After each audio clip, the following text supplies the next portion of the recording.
only 2-1. By the end of the night, he could be 4-1 or 2-3, which is just worlds, galaxies apart. It's just so important. I really hope Mana actually comes out there because he's one of my one of my good friends from StarCraft Brood War. He's always been a very hard worker, but not only that, he's so young. He's given up a whole year just to train instead of going to school, which, you know, a lot of people, I guess, IRL would hate on that, but I really, really respect that because these are the pioneers, the innovators, the people that are willing to give it all for their passion. And Mana, he has something so respectable. Not saying Dark isn't respectful for doing it, but if we look relatively, Dark has kind of like an industry where it's kind of settled in. I mean, in Korea, it's okay to be a pro gamer. In Korea, you have a structure to be a pro gamer, whereas in the foreign scene, we don't have that at all. So I really, really respect that from Mana, and I hope he does well. We're going to see. I did bet for him in this match, but of course he's down 0-1. His Immortal push was really weird. I have to mention one other thing. That Immortal push, normally when doing three Immortals plus a single War Prism, you actually include a lot more gateways. Instead of 8, you go, or instead of 6, you go 8 gateways, and he only stayed on 6 gateways, which is a huge problem. You need those extra 2 gateways just to get a lot of Zealots and Stalkers into your army composition as well. Of course, Mana didn't do that. I felt like he paid the ultimate price for that. But here on Cloud Kingdom, not only the 3 Immortal opening can that work, but I think a set of different very early pressure builds can work as well. So we'll see whether or not any of those builds come to fruition. For now, we see Nexus first from Mana. Cloud Kingdom is a map that some Zerg's players actually do early pool. I feel like I want to cite a couple of series, but it's not terribly uncommon because it is a 2-player map, which not the longest push distance either. But regardless, you know, Mana's still scouted really early on, so he knows everything that's coming on. I don't advise Protoss players to go Nexus first without scouting, without a off pylon. That's right. I used to do that, and then I got criticized a lot.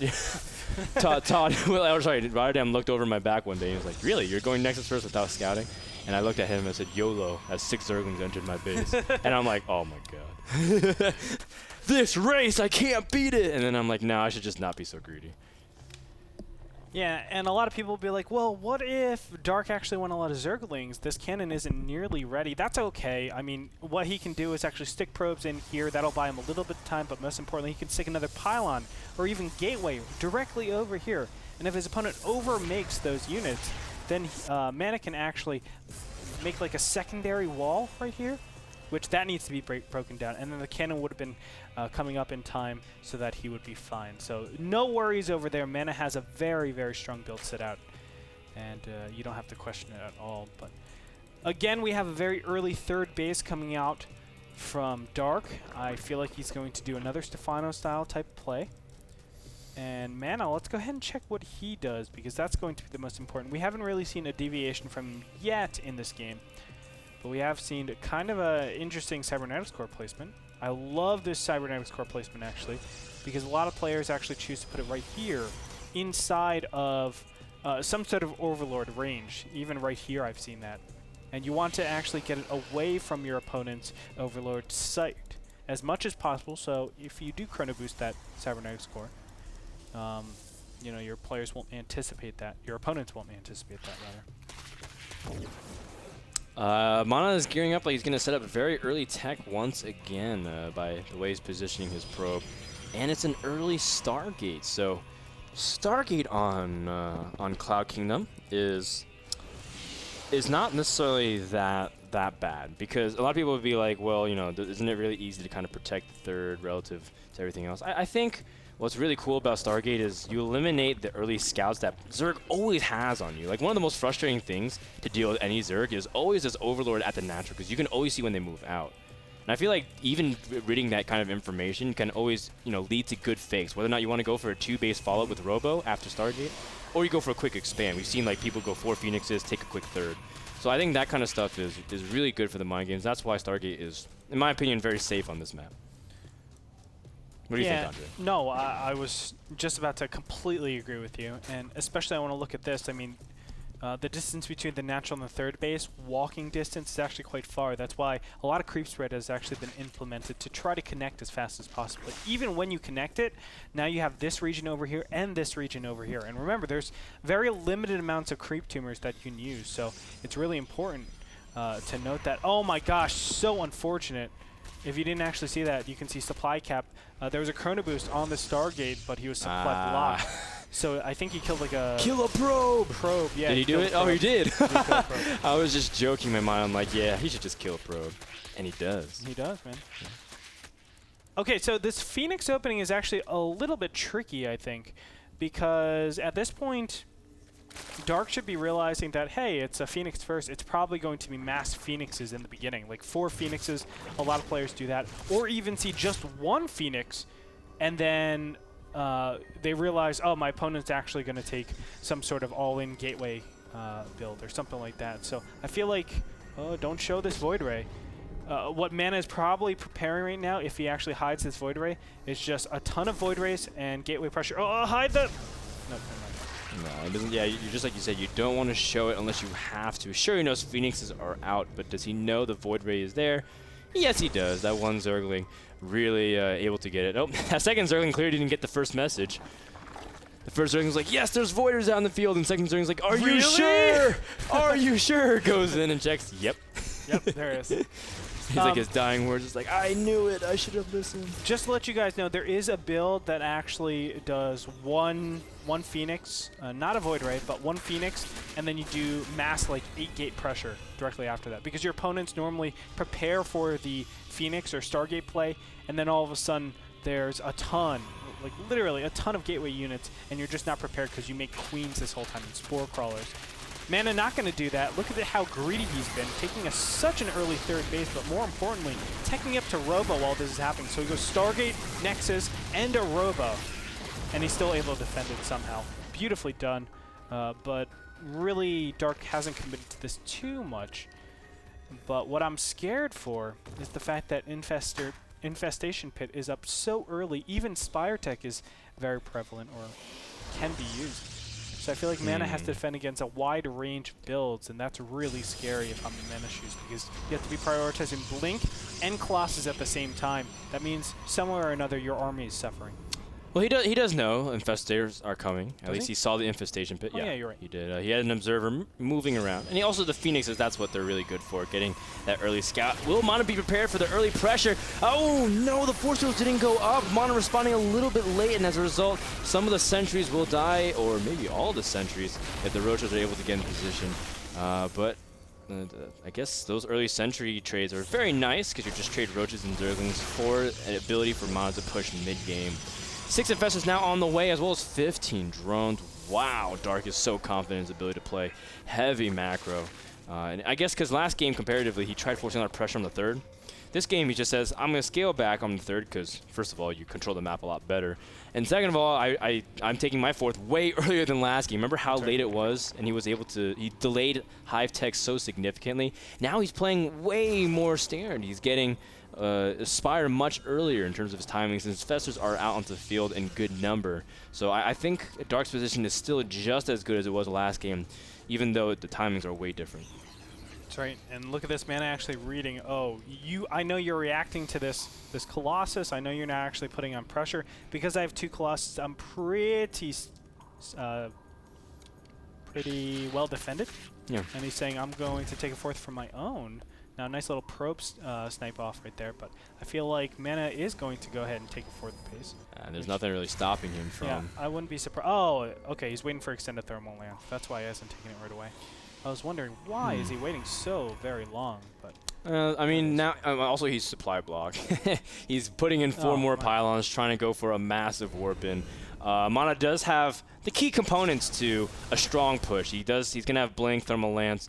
Doesn't have +3. Some Protosses really squeeze out early upgrades to make sure their Stalkers have high DPS, because eventually the Colossus will die, Immortal will probably get picked off, but then you have the big group of Stalkers that just add so much DPS because of their range and their mobility. I really like that Mono's also just keeping a Voider in the middle map just to spot, you know, like if there's any kind of attempt to run by, if there's any units moving across back and forth, any unit trying to control the tower. That's kind of a small thing that I think is really cool. Yeah, this single Void Ray actually allows Mana to position his units like this. Otherwise, he would actually position it over here to be careful of, you know, of course, any rushes up these rocks. And it really gives him the ability to defend a lot more accurately, which is so important. You know, these tiny seconds, 5-10 seconds, is actually so very important. I love what we're seeing.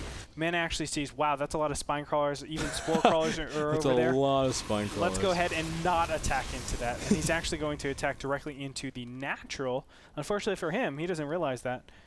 That's also not the best area. There's less spines, I guess. Lesser of two evils by far. Yeah. All the infestors and spine crawlers, or deal with 6 spine crawlers and a spore.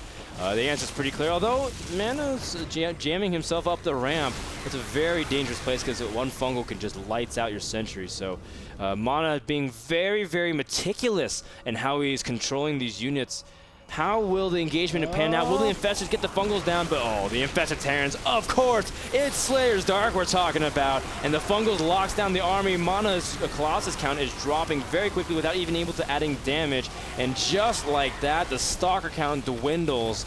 And that engagement was such a staunch defense. The Spine Crawler wall is still up in the front, man. I mean, the Spine Crawlers are just to draw out the Colossus, Frodan. It's so, well, I shouldn't say that because their DPS is pretty good as well. I mean, doing 40 damage per shot, that's, oh, it's not 40. 25? I'm thinking Sunken Colonies 30, for some 30, reason. 30. In StarCraft 1, it was 40, but it's still 30 damage is pretty powerful there.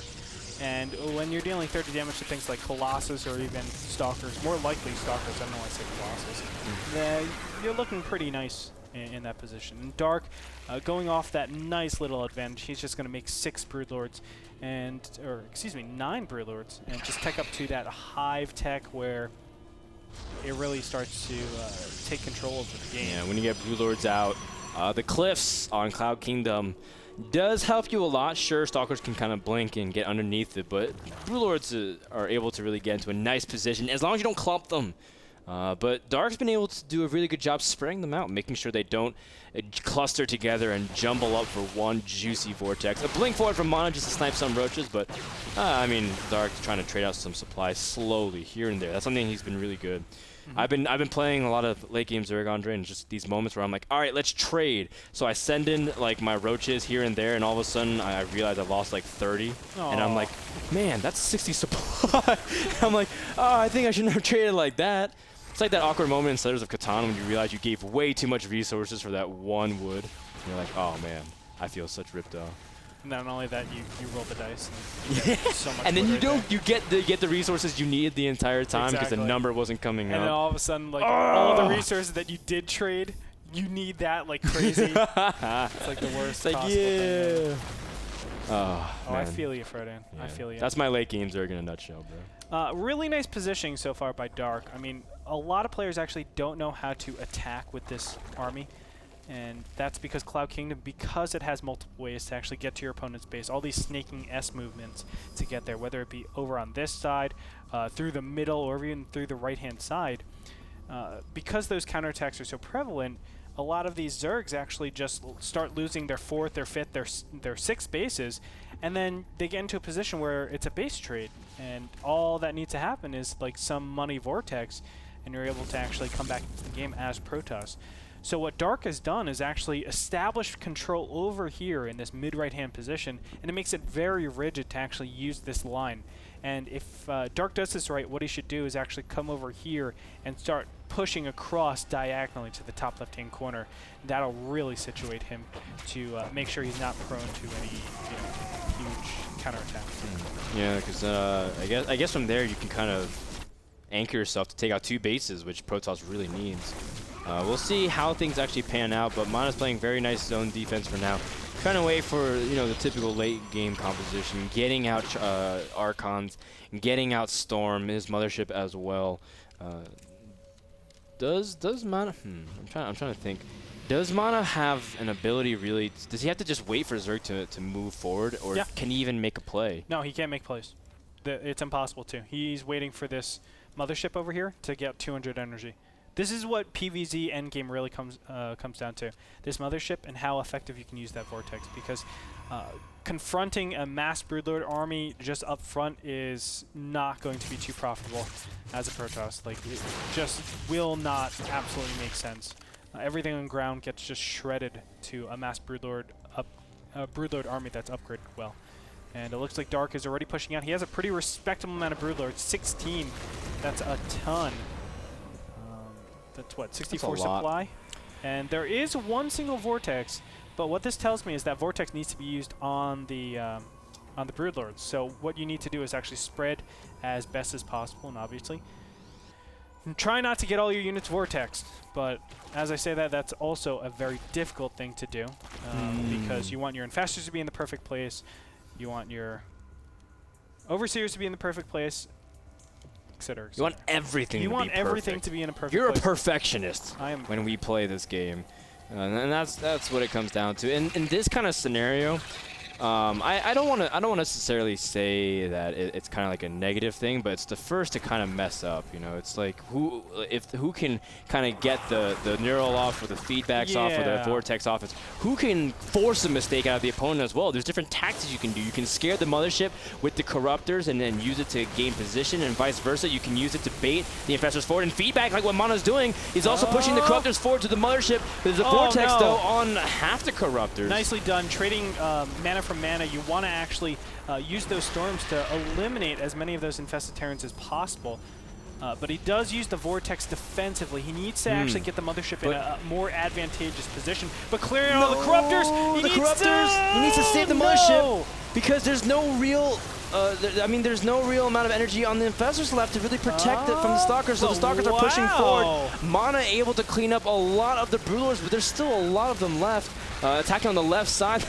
That's been split up from the army, because Dark did not want to split up, and Mana is blinking forward, utilizing that cliff to kind of reduce the stalks from getting able to get shots in, but still, Dark supply is very high, but mainly in Zerglings. Oh my goodness, he's remaxing on Zerglings. Absolutely, and you know what? I think really when it comes down to it, Dark misplayed that completely. Attacking up into this area is incorrect. You actually want to slide in over here, use part of this terrain, not be over this big field where stalkers can easily blink up and be in favorable position. Also, I do want to mention that he didn't have that big of an infestor count with his army. It was like 9. Yeah, so you actually need to splurge out as many fungals and infested Terrans when you're in those situations, because those aggressive blinks need to be punished. You need to clear out every single one of those blink stalkers with those infested Terrans. Else, of course, your Broodlords just end up dying. So I do feel like when it comes down to it, yes, Mana made the first mistake, but the second mistake does go to Dark, and that was the more critical mistake. Moving that aggressively is incorrect. I love how Mana was able to capitalize, though. So it was to see an opening and to be able to take an advantage of that. From here, where do we see that? Where do we see Dark going? He says he's going to just turtle behind more Zerglings, buy more time. Zerglings is a way for, I guess, just to buy the precious seconds to morph back into Broodlords. But one thing to consider is that Dark's just controlling a lot more of the map because of the creep spread. He's already moving out towards the right half of the map. And this is going to be very tough for Mana to inevitably move across the other side where he wants to get that other expansion. I completely agree, Frodan. And this is a really tough position for Mana. I mean, I don't know how he's actually going to get out of this, because he's in a position where he wants to... Be careful! Nice! A couple of the Templars actually keeps those High Templars locked in place. Mana in this position, I think defending here would be really, really silly. You should just back up. Give it up? Yeah, give it up and try to actually rearrange his base to actually go into the mid or right-hand position. I think he should just say, okay, well, this left-hand side is completely locked down by my opponent. Let's go ahead and not even try to attack here, but it looks like Dark is just going to push in faster than he can actually rearrange. And that's going to be the critical blow. It's just so hard. I don't think he's cornering himself into a wall. Inevitably, the only place to go is forward for the Stalkers, but the Infested Terrans are preventing that, using the Infested Terrans to take up space just that the Stalkers can't physically blink the Overseers. Now finally getting there, the last moments of mana, because if this army dies, there's really nothing else. Zerg's at the production line, really. Rulers are shooting every which way they can see. It doesn't even matter because their +2 armor finished right before that battle, so the timing of Dark's attack was much more efficient than the last time. Whoa. Mana actually fighting back a little bit. I don't think it's going to be enough, but pretty respectable. Nah, he held for much longer than he should have. GG. Great micro out of Mana, but not enough to hold off against Dark as he moves up to 3-2. Mana ties up his record, 2 wins and 2 losses. You know, very, very nicely done by Mana. I do feel like he was slightly behind with just how free Dark was able to go into Hive Tech. The fact of the matter is, Mana did the Stargate opening. It was to try to fake his opponent out, get a delayed 4th base, and he takes his 3rd base. But the fact of the matter is, Dark was able to put on a little bit of pressure on the 3rd, delay Mana from actually teching up really, really fast and getting that 4 Colossus push, which is actually really strong. Not only that, the defense was perfect. Spinecrawler, Infestor, Corruptor. That's all you need to defend against that push. He did it really, really nicely without Mana taking a 4th base, and that's the key problem. If Mana took the 4th base, he would have been okay position for that last fight, but you can see he was like several minutes behind because of that. Brewlords were out, Mothership wasn't even nearly completed. That's a big problem when you're playing PvZ. I completely agree, Andre, and that's a great analysis of the game and the series. Mana, of course, will be playing later tonight. So will Dark. In fact, the next series, guys, will be Dark versus Straylock. That game and series was brought to you by Squarespace. For all your website needs, go to nasl.tv/p/Squarespace. Andre, I'm using Squarespace right now to construct a website. Oh, yeah? It was really funny because Ben and I have been looking for website stuff for a long time, and we said, you know what? Why not just use one of our sponsors' things? The answer was right under our nose. The answer is right under your nose as well. Check it out. nasl.tv/p/Squarespace. Wait, no. Right here. Wait, put it up. The lower third. Right there. We'll be back with Dark versus Straylock when we come back, as well as some segments. Don't go anywhere. More action from Week 6 Division 3 coming up right after this.